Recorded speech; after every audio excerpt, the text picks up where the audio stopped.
शेतकरी मित्रांनो नमस्कार.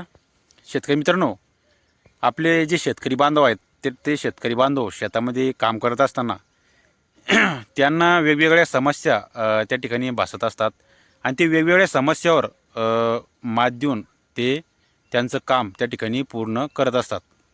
तर मित्रांनो, आता विज्ञान आणि जी नवीन टेक्नॉलॉजी आहेत तर ती टेक्नॉलॉजी इथली फास्ट आणि इथली ॲडव्हान्स आलेली आहेत की आपण कोणत्याही प्रकारचे त्या ठिकाणी फोटो टाका, कोणत्याही प्रकारचा आपण माहिती घेण्याचा प्रयत्न करा, तर आपल्याला गूगल, ChatGPT असे वेगवेगळ्या प्रकारची जी टेक्नॉलॉजी आलेली आहेत किंवा AI म्हणतो आपण त्याला, तर ते आलेलं आहे. तर ते आपल्याला लवकरात लवकर फास्ट त्या ठिकाणी माहिती देण्याचं काम व माहिती देण्याचं प्रसार माध्यम त्या ठिकाणी करत असतं.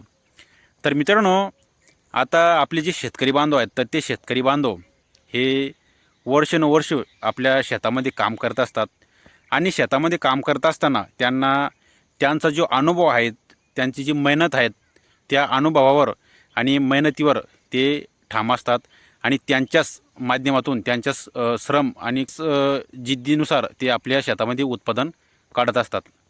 तर मित्रांनो, आता तुम्ही टेक्नॉलॉजी किती पुढे जाऊ द्या, विज्ञान किती पुढे जाऊ द्या, आपल्या शेतकरी बांधवांचं जे पीक आहेत तर ते पीक आपल्याला कोणत्याच टेक्नॉलॉजीमध्ये त्या ठिकाणी दिसणार नाहीत.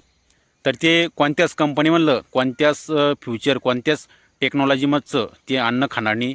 ते अन्न फक्त आपल्या शेतकऱ्यांच्या शेतामधलंच खाणार आहेत. मित्रांनो, थोडक्यात सांगायचं म्हणजे असं तुम्ही विज्ञानाला किती पुढे जाऊ द्या, टेक्नॉलॉजीला किती पुढे जाऊ द्या, आपण जे जेवण आहेत, जे आपल्या घरामध्ये जे अन्न बनतं तर ते अन्न ते डाउनलोड केलं जाणार नाही. तर ते अन्न शेतकऱ्यांच्या शेतामध्येच पिकवलं जाईल. ते अन्न शेतकऱ्यांच्या शेतामध्येच एका दाण्याचे 1000 दाणे ते आपल्या शेतकऱ्यांच्या शेतामध्येच तयार होणार आहेत. मित्रांनो, आपण कुठेही हिंडा, कुठेही जा, आपण ज्यावेळेस हॉटेलीमध्ये थांबतो किंवा आपण कोणत्याही रेस्टॉरंटमध्ये कुठेही थांबतो तर आपल्याला जे अन्न भेटतं तर ते अन्न शेतामध्येच तयार केलेलं असतं आणि ते शेतकऱ्यांच्या शेतामधलं असतं. मित्रांनो, शेतकऱ्यांच्या शेतामधलं अन्न हे आपल्याला प्रत्येक मानवसृष्टीला, प्रत्येक मानवाला त्या ठिकाणी खायचं म्हणजे तेच खाण्यासाठी योग्य असतं. कोणत्याच प्रकारचं कंपनीमध्ये आपलं ते अन्न त्या ठिकाणी तयार होणार नाही. तर ते अन्न आपल्या